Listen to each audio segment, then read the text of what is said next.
natakot tuloy ako isuot na yung jacket na binigay mo sa amin. Dahil meron kayong nahuling 3 po na nakasuot daw ng Comelec jacket po na naninikil, umabot daw sa 90 million. Paano ito, very alarming po na ginagaranti yung pagkapanalo? Ang gullible naman nung inalukan. Oo, 90 million, tsaka naka-Comelec jacket. Naku, Attorney John Lex, ibabalik ko na sa iyo yung jacket.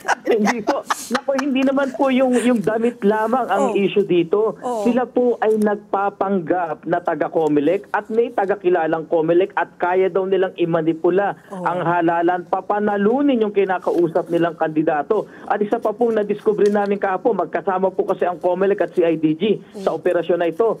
Talaga pong mukhang lumalabas, nilalapitan ang magkatunggaling kandidato, papangakuan sila pareho, budol na budol po, dahil isa dun sa'yo mananalo, isa dun matatalo. Nangangako pa ng money back guarantee. In short, kita po sila, laway lang ang puhunan, hindi naman totoo yung kanilang yung pinapangako. Oh my. So may pananagutan rin ho ba yung mga nagbayad? Kasi yung napanood ko, umamin siya na nagbayad siya yata ng 500,000.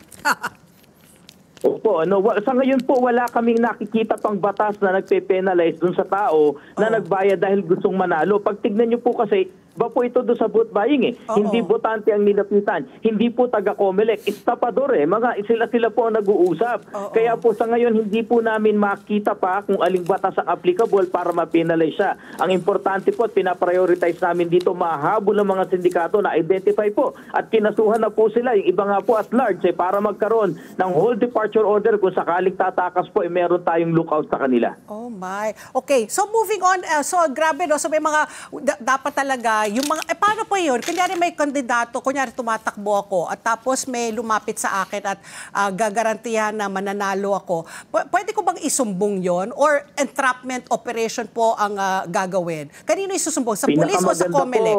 Ma'am Patsy, Ma'am Ali, i-entrap po natin para yung mark money kamay, hindi niya na po maitatanggihan.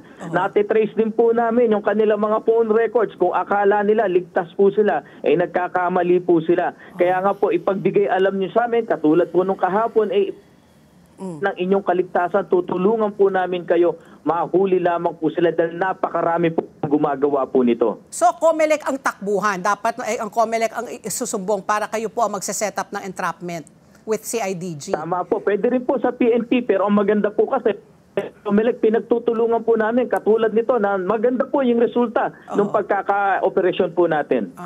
Okay. Let's get together. Sunnet 25. Sunnet 25.